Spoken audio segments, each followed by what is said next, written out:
My name is Jessica, and at 31 years old. At our family reunion, my dad announced, "We voted. You'll pay off my debt or you're out of this family." They toasted and clapped. I smiled, took out a USB stick, and plugged it into the TV. "Here's my vote," I said. As the video played, their faces went pale, and one by one My dad stood up, raised his glass, and said, "We voted. You'll pay off my debt or you're out of this family." Everyone laughed. Everyone except me. I blinked. I thought I misheard him. "What?" I asked, looking around the room, but they were already clapping. My sister gave me this fake smile, the kind she always wore when she knew she'd want something. "Come on, don't make that face," she said, sipping her wine. "It's not that big of a deal." "It's a family decision," my aunt added with a nod, as if that made it reasonable. My mother didn't even look up from her plate when she said, "You're the only one who can help. And frankly, it's time you did something real for once." I laughed. I couldn't help it. It came out sharp and hollow. "Something real?" I said, "You mean other than the years of—" I stopped myself. Not now. Not like this. I looked at my father, expecting maybe a smirk, maybe shame, but he was calm, cold. "You've always had the resources," he said flatly. "We're just asking you to use them for something that matters." My cousin leaned back in his chair. "It's not like we're asking you to die or something. Just be useful for once." Useful. That word stuck. I looked around the table. They were all in on it, and not one of them looked uncomfortable. Not even Kelly, who had once cried on my shoulder because her husband, my brother, blew their savings on crypto and she didn't know how to pay rent. Now she just looked at me like I owed them something. "Wow," I said quietly. "This really is happening." My brother Jacob raised his glass. "It's nothing personal, Jess. It's just what families do." "No," I said, "it's what this family does." The room fell quiet for half a second. Then my mom scoffed. "Stop acting like a victim." I pushed my chair back slowly. "I'm just trying to understand. You all sat around and voted behind my back that I should clean up someone else's mess." My sister grinned. "It's not behind your back if we're telling you now." My dad chuckled. I stood there taking it all in. The plates, the wine, the clinking glasses, the stupid little name cards my cousin made for the family reunion. They'd made it look like a celebration, like I should feel honored. But I didn't feel honored. I felt used. And worse, I realized this wasn't new. This was just the first time they'd stopped pretending. I looked at my brother, still smiling like this was all hilarious. "You guys really think I'll go along with this?" I asked. He shrugged. "We know you will. You always do." I didn't respond. I just reached into my jacket pocket and held up the small black USB drive. "Then I guess it's time I showed you what I brought." My sister's smile faltered. "What is that?" she asked. I walked slowly toward the TV in the corner of the room and plugged it in. "You called it a vote," I said. "Well, here's mine." And while that video loaded frame by frame, lie by lie, I couldn't help but think how we even got here, because it didn't start with a vote. It started with a phone call at 2 a.m. It started with guilt wrapped in a smile and a family that knew exactly how to make me fold. "Hey, sorry to call this late," my dad had said, his voice heavy with fake guilt, "but your mom and I are in a bit of a bind." They always were. That time, it was the mortgage. Before that, it was car trouble. Then the water heater, the electric bill, my sister's tuition, my brother's failed business, my cousin's mental health retreat in Arizona. Every month there was a new emergency. And every time I paid, because that's what I was trained to do. "You're the only one who's stable," they'd say. "You're good with money. You're not married. You don't have kids. You can afford to help." And when I hesitated, "You think we didn't sacrifice for you? You wouldn't even have this life if it weren't for us. You're so selfish." I used to believe them. I used to thank them for the guilt. The real problem started when I stopped being invisible. I got promoted, bought a condo, upgraded my car. Nothing flashy, just basic things for a 30-something woman who'd been grinding for a decade. That's when they started talking behind my back. "You see the car she's driving now?" my cousin David had said at Thanksgiving. "You'd think she was a drug dealer." My sister. "It's funny how she suddenly can't help with mom's meds, but she's got a 65-inch TV. Even my mother. She's drifting, acting like she's better than the rest of us." I only found out because my coworker Amber overheard my uncle talking trash at a bar. My uncle, the one I once bailed out of DUI court fees. It all boiled over 6 weeks before the reunion. My brother Jacob called me out of the blue. He was unusually cheerful. "I have a favor to ask," he said. I didn't answer right away. He noticed. Oh, come on, it's not a big deal, he laughed. It's just $22,000. I almost dropped my phone. For what? Dad's debt, he said casually, like he was ordering pizza. The one from the loan he co-signed for Uncle Mark. It's ballooning. We figured you'd cover it. We figured? Yeah, he said. Me, Mom, Dad, Liz, Dave. We talked. Without me. You're always so hard to pin down, he said with a sigh, like I was being difficult. But we knew you'd be logical about it. Logical? I didn't yell. I didn't hang up. I just said no. There was a pause, then laughter. Come on, Jess, don't be dramatic. It's just money.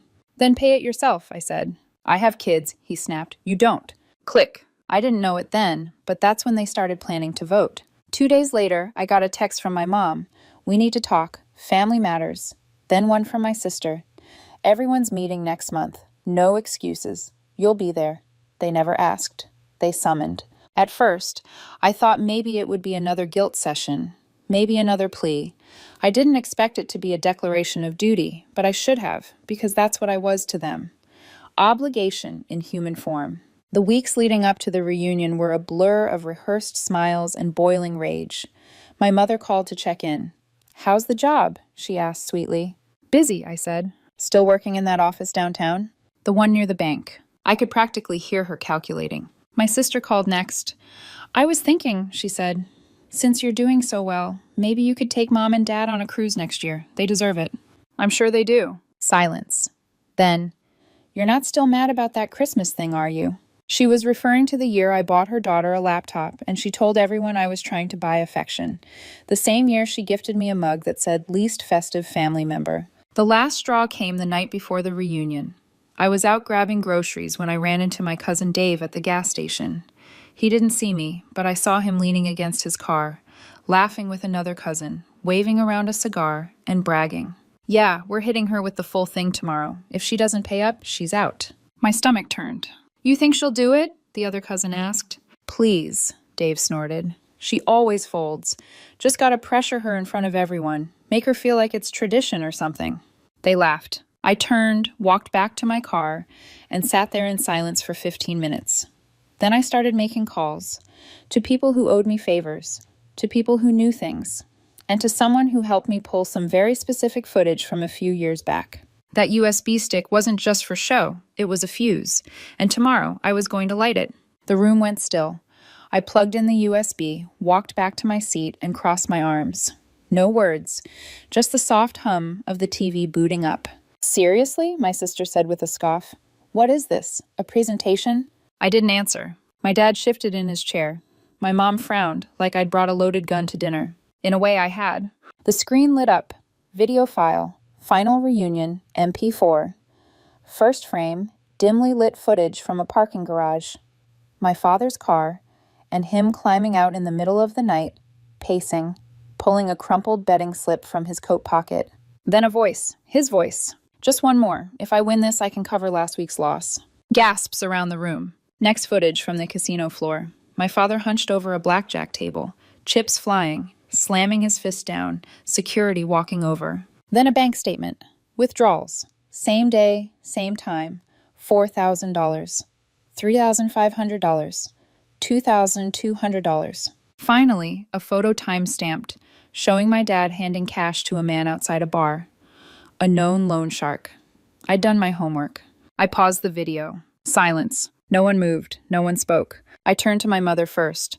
Still think this is about medical debt? She looked like she was going to be sick. Where did you get that? My father asked, his voice hoarse. Oh, it's not just me, I said. Uncle Rob knew. Dave knew. I think even Jacob knew. But no one said a word. You just waited until I showed up so you could dump it all on me again. Jacob looked away. You're twisting this, my mom finally snapped. Your father has a problem. He needs help. I laughed, sharp and bitter. No, what he needs is accountability. What you all need is someone to blame and fund. My dad slammed his hand on the table. You think you're better than us now? Is that it? I think I'm done being your bank account. I can't believe how ungrateful you are, he said sharply. No, I cut him off. Ungrateful is lying to your entire family about a medical crisis when you've been bleeding money into poker tables for years. Ungrateful is staging a family reunion just to stage an ambush. My sister stood up, furious. Why are you doing this? You're humiliating him. I'm humiliating him? I turned toward her. What about all the times you sat in my apartment crying over your maxed out cards and I paid them off? What about the time you said I was the only good one in this family? That was right before you stole my credit to get your car refinanced. Remember that? Her mouth opened, then shut. You're trying to shake this family apart, my mother said. No, I said calmly. You already did that when you decided it was okay to use one of your own, like an ATM with a heartbeat. My cousin Dave stood up. This is ridiculous. So what? He has a few gambling issues. That's still your dad. Then you cover his debt, I snapped. Dave froze. Exactly, I said. You all voted to dump this on me. Well, I vote no. I vote no. Jacob finally spoke, his tone low. If you leave now, don't bother coming back. I met his eyes. Then consider me gone. My father stood. Last chance. You wire the money this week, and we'll forget this circus ever happened. Funny, I said, grabbing my coat. That's exactly what I want. He stepped forward like he was going to stop me, but something in my face must have warned him off. I walked to the door. As I reached for the handle, my mother said, If you leave, don't come back. I turned back one last time. I wasn't planning to. And then I walked out. Not stormed, not ran. Walked, with my head high for the first time in my entire life. I didn't expect it to be so quiet. I thought there'd be rage, screaming, dozens of calls, texts, guilt trips. But there was nothing. No messages. No, we need to talk. Just silence. And strangely, I liked it. For the first time in years, I woke up without a dull pressure in my chest. No shame. No invisible weight of someone else's problems on my back. I went to work. I hit the gym. I had quiet dinners without dramatic phone calls. I even picked up my sketchbook again, something I hadn't touched in nearly a decade. It felt like I was finally breathing again. But I knew my family wouldn't let it go that easily. It happened in the third week. I was walking home with a coffee when I saw a figure standing outside my building. Familiar posture. Stiff shoulders. Red eyes. It was my mother. She was holding a container of food like it was an offering. Can I come in? She asked quietly. I didn't say anything. I just unlocked the door. We sat in my kitchen. She placed the pie on the table like it could erase what happened. Like homemade crust could cure betrayal. You need to know, she said, barely above a whisper. Your father, he's in the hospital. I didn't flinch. He had a heart attack last night. He's in the ICU. Pause. Right after the bank filed a lawsuit for the unpaid loans. Still, I said nothing. She twisted her hands in her lap. I didn't come to ask for money. That made me look up. She pulled a yellowed envelope from her bag. I found something in the pantry. It's for you. She placed it on the table and stood. He wrote it when everything started falling apart. He never meant to give it to you, but he kept it. She left without waiting for me to read it. On the front of the envelope, in my father's handwriting, if I ever lose myself completely, give this to her. Only her. My hand shook as I opened it. Jessica, I know everyone sees me as strong. That's the version I've always performed. But it wasn't strength. It was illness. Gambling ate me alive, and I pulled everyone in with me. The worst part was you. You were the only one who never asked, and the only one I asked endlessly. I didn't just lose money. I lost my dignity, and the most valuable thing I had, you. If you're reading this, then everything's collapsed. I understand if you never forgive me, but please know this. It was my fault, not yours. I don't deserve your forgiveness, but I needed you to hear me say it just once. Dad, I read it 3 times. Each time, something broke inside me. It wasn't manipulative. It wasn't, I'm sick, forgive me, and wire me money. It was failure. Raw, real, and finally honest. For the first time in my life, he wasn't talking at me. He was talking to me. The next day, I went to the hospital. He was pale, sunken into the bed, hooked to wires and beeping machines. My mother sat beside him, silent. She nodded when I walked in, but didn't speak. He opened his eyes and saw me. He didn't smile. He didn't speak. He just cried. I stood there, not knowing what to say. But for the first time, it wasn't anger I felt. It was emptiness. I got the letter, I said. He nodded. Thank you, I added. Not for the words, for the truth. We sat in silence. Then I said, but I'm not coming back. I'm not going to help. I just want to move on. And he didn't argue. He just nodded again. And for the first time in his life, he didn't ask for anything. As I walked out of the room, I nearly collided with Dave, my cousin. He looked awful, unshaven, eyes bloodshot. Heard you came, he mumbled. Listen, I've been an awful person. True. He nodded, not even offended. I brought something too. I wasn't going to, but you should see this. He handed me his phone. It was a grainy video from a casino surveillance feed. My father was at a table. Standing beside him was Dave. Dave was handing him cash. I turned to him slowly. "You gave him money?" Dave's face went pale. "It was a setup, a scheme. I used Uncle Rick's name, washed money through his gambling. He'd lose it, and it came back to me legit." My stomach dropped. "Everyone thought he was drowning," Dave said, "but it was all part of it. I don't remember walking home. I don't remember unlocking the door. But I remember the way my hands shook." The story was a lie. My father wasn't just a sick gambler. He was covering for Dave. The entire family knew. The vote wasn't about helping my father. It was about protecting Dave. That night, I got a message from Dave's wife. "I found out everything. I'm filing for divorce. But I wanted to say thank you. You were the only one brave enough to pull the curtain down. The rest of us were too afraid." And that's when I understood. This wasn't a collapse. It was a cleansing. I hadn't just walked away. I'd ripped the rot out from under the surface. And now, finally, I could build something real on my own, with nothing but the truth beneath me. 3 months. That's how long it's been since the day I walked out. No calls, no texts, no sudden knocks at my door, not even a guilt-soaked happy birthday. Nothing. And it was beautiful. For the first time in my life, silence felt like freedom. I could breathe. I could sleep. I could exist without calculating who I was disappointing this week. And for a while that was enough, until last night. Until the knock came. It was late, past midnight. I wasn't expecting anyone. I thought maybe a neighbor, or a delivery to the wrong door. I opened it, and there stood Emily, my sister. Hair a mess, mascara smudged, eyes bloodshot like she hadn't slept in days. I didn't say anything. She stepped inside without asking, like she used to when we were kids. Only this time, there was no smugness, no practiced superiority. She looked broken. "I didn't know where else to go," she said, her voice barely there. I leaned against the counter. "Who cut you off?" "Everyone," she said. She dropped her bag on the floor and slumped into a chair. "Dave's divorce went public," she continued. "Brian took the kids and left. He sent screenshots of all my texts to Mom." I stayed quiet. The ones where I joked about how you'd probably crawl back eventually. I didn't flinch. "Dad's under investigation," she added. "Apparently some of those gambling accounts were opened under Grandma's name." That hit differently. Grandma had dementia the last 5 years of her life. Barely knew what year it was. They used her too. I looked at Emily. She wasn't crying. She was empty. Like someone who just found out the world she built her ego on was made of wet cardboard. "I'm not here for money," she said quickly. "I know better now." I raised an eyebrow. "I came because I wanted to tell you something." Silence stretched between us. "You were right," she whispered. "We were awful to you. I was awful to you." I crossed my arms. She stared at the floor.